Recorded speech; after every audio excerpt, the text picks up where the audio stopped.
Thank you for tuning in with Dr. Leisha, the preacher. Okay. Okay, so I was listening to the public defender, and there was a young man on there, and he was talking about how the economy is set up for Black people to fail, which I agree. I agree. But he went into explaining it, in his own way. And it lines up perfectly with what I've been teaching on my channel. The laws around family, around birth, around, marriage, divorce, home wreckers and all this stuff. All these laws impact how families collectively, uniformly throughout the country conduct themselves. Well, you may think that morals have something to do with it. Yeah, morals do have something to do with it. But for the most part, people follow laws and rules. A lot of people do not have morals. They don't know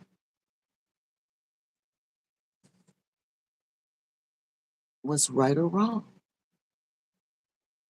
We can't assume that everyone knows the same right and wrong.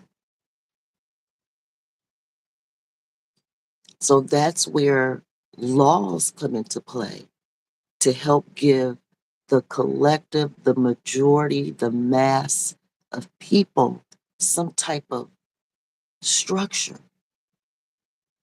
that can be tracked, registered, monitored, maintained for generations.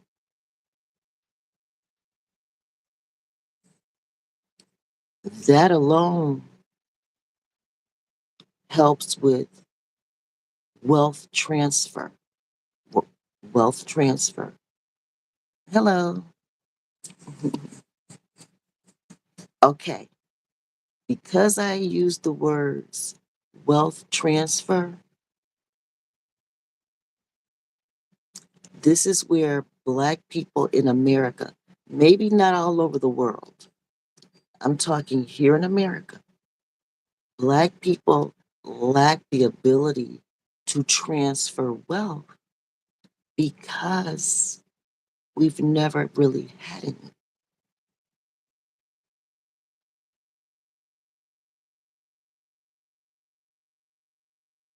You know, after slavery, white people were able to keep the benefits, the money.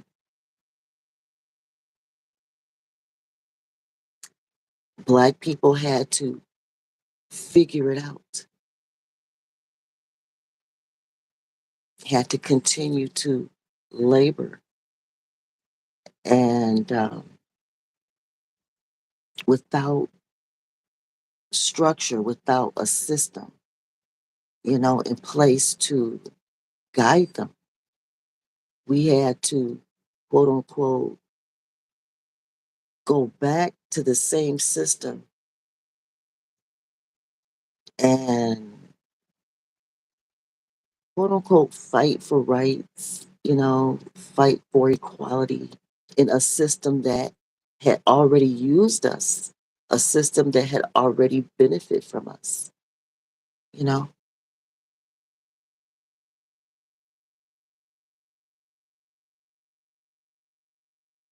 I'm gonna turn off the chat. Okay. So so white people were able to keep the land, keep their money, And they also receive some type of government like reparation because they lost workers. You know, the workers were just released without land, released without. So we have not had wealth to transfer. Now, were there quote unquote black people that had land and some wealth and whatnot? Yes, yes. And those people may or may not have transferred it, may or may not have. But that's a small population, it's a small group.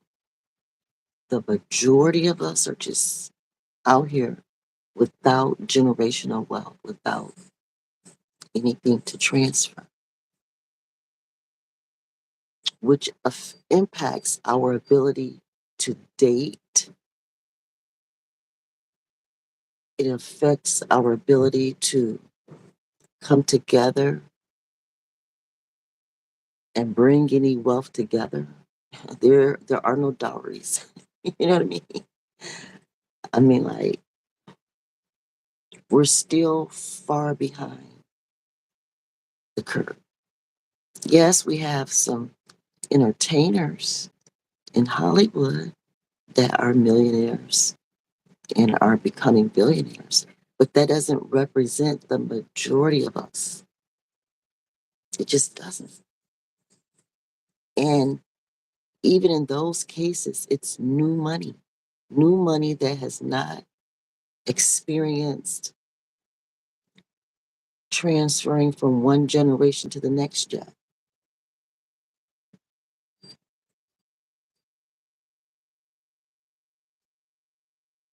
you know?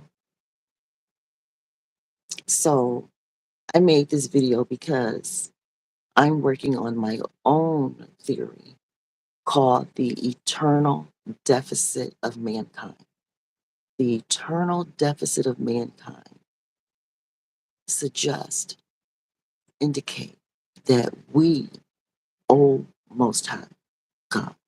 We owe the Most High God of all the gods, of all the lords, of all the kings, of all the leaders, presidents and governors and mayors and people in leadership, of all these types. There's a most high God above everybody that we, the people, the citizens of this earth, all of us, from the richest to the poorest, back up and again, all in between, we owe him. We owe him. And one of the ways that he collect is through relations. Similar to how the government does. The government collects its dues, its fees and dues, whatever they think we owe, they collect it through our relations with one another. Whether our relations are business, marriages, through families. You know? And then, of course, if you're just out here single, floating around as an individual, they tax you real hard.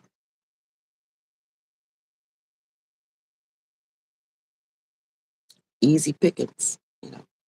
But when you come together, the government has to penetrate deeper into all the mixing of families, you know, to get their money. We're all classified by our race, our nationality.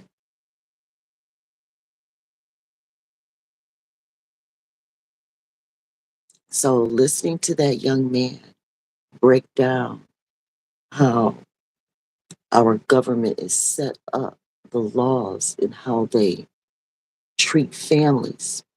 It was never designed for the Black family to succeed in the first place.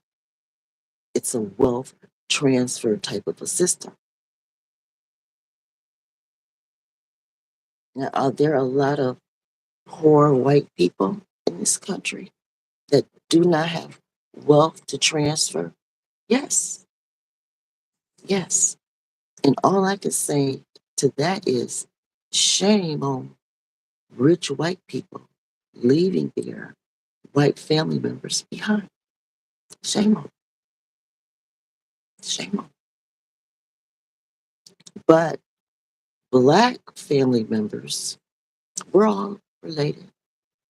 Natives to this land, white people and Black people. At this point, we're all mixed up and related. But yet, thankfully, a lot of us are race loyal. And despite the mixing, we find a way to try to keep our identities from being one,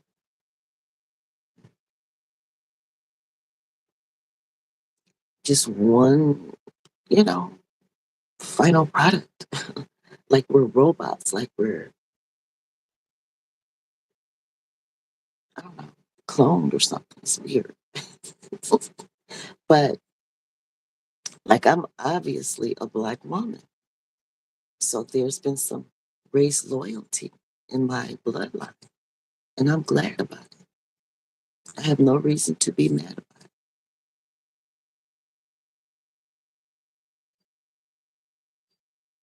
So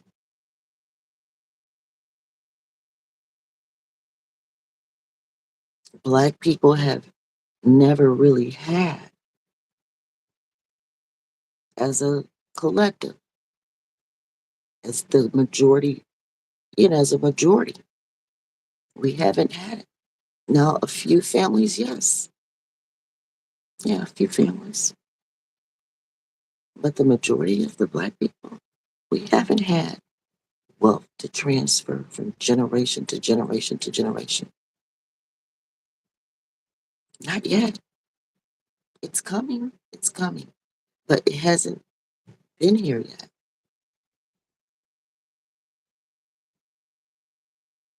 Not on a large scale compared to white people. So at this point, rich white people are still responsible for the poor whites and the poor Blacks. Now, among us are all these immigrants since the natives and the constitutional Black and white unions have all developed. We have a whole bunch of other immigrants that have come into this country since that foundation, the foundation of it, which is natives, and then the immigration, the initial immigration of Black and white America and its constitution, government that took over. So now we're experiencing something similar, but instead of it being like a Black and white, you know, master and slave relationship coming into governance, now we have a lot of immigrants from all over the world taking over our government. It's not just the Black and white America anymore that hijacked the natives. You know what I'm saying? It's not just that anymore. Now it has grown into this international government that has come and hijacked the natives, black and white. You know, what we once knew as America is kind of gone. I mean, we're still here, but there's a whole new government now. Our government has been gutted, forfeited, forfeited,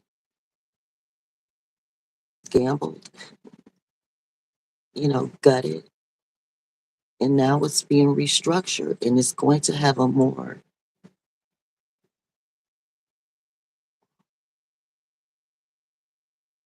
It's going to be different. That's all I can say. It's going to be different. It's going to be more of an international market. An international market. I mean, currently, it's been fairly diverse, but diverse under the old model of that black and white mentality that no longer exists anymore. The whole black and white thing is kind of played out. Whether you rich, rich white America is like it's hiding. Rich white America is hiding. And it is gutting itself out. And we're seeing the ones that are being kicked to the curb. We're seeing it all out in public. They're mad. They're speaking out. You know what I mean? You know, and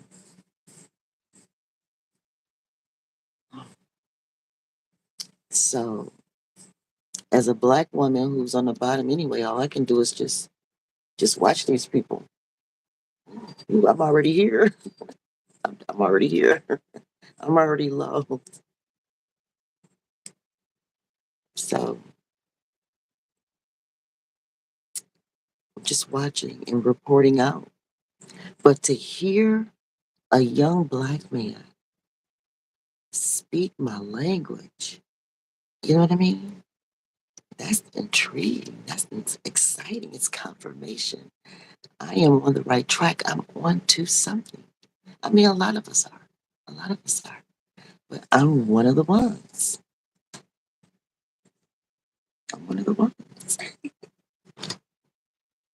Born and raised in Detroit. Okay.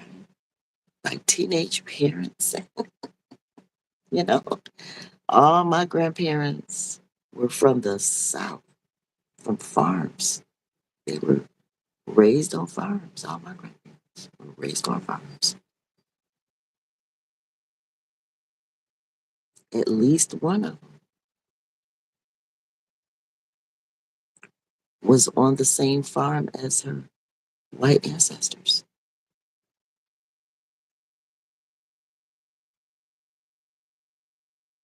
So this stuff is not that old.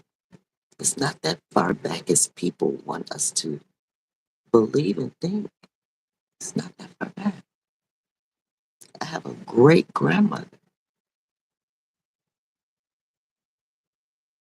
who spent her whole life on her dad's farm, her white father's farm. Not that far back.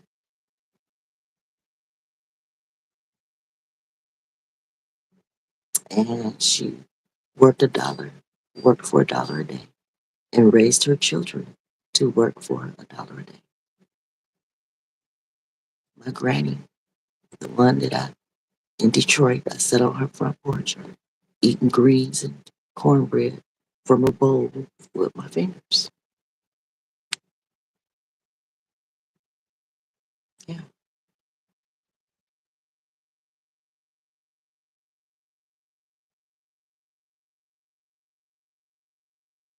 So, yeah, generationally, we just haven't had.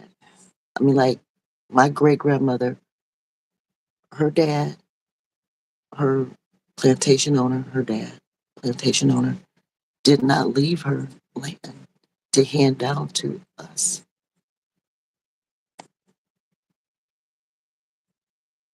We had to work for $1 a day. My granny. Now she just chose to at age 5 to cook. So she was a cook in the family house. But my granny, that ended up in Detroit that helped raise me. My granny. She didn't have to work out in the field for $1 a day on her own grandfather's farm. She didn't have to because she chose to stay inside and cook, learn how to cook. And my granny could cook now. Okay. She taught me a few things. Okay. So yeah, I mean, we didn't get that, you know. My granny ended up being a stay-at-home wife and mom while my grandpa worked at Chrysler. And then my parents worked at Chrysler too. So yeah. So where there is room to leave a little something, something in black families, where there is room to leave something, usually uh, divorce, remarriage, where the new wife will get the children's inheritance. That happens a lot in the black family. Um, Sometimes, drug addictions and gambling addictions, just bad moral, poor choices always impact people's lives. Of course, not just black people's lives, of course. But when it comes to generational transfer, the system was designed where white people got the wealth and they're still benefiting from that wealth today, where black people left those plantations with nothing. And a lot of the black people were ancestors, were descendants of these white plantation owners. But because we were not the white ones, we didn't get any land or money, whether we were slaves or actual family members to the white people. We didn't get the transfer. Let's not even talk about reparations, just family. I'm just saying.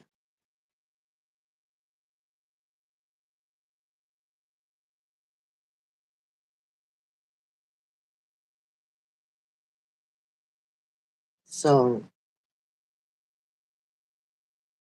I see and understand where the young man is coming from. Yeah. Do we as black people do dumb shit to blow our own bags? Yes, we do. Yes, we do. We can't blame that part on the government. No, we cannot. But what we can blame on the government were all the laws on the books that kept white people's pockets full enough to transfer wealth and land. And those same laws impacted black people where we had nothing. We had nothing to transfer. Our pockets were not fat unless we were working, entertaining, showing our ass some kind of way.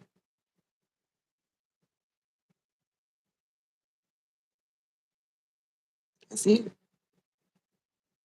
So, how does that impact our dating and stuff? It impacts it a lot because we enter our dating, our marriages broke on both sides. And then we become angry and frustrated and, blame one another. And it becomes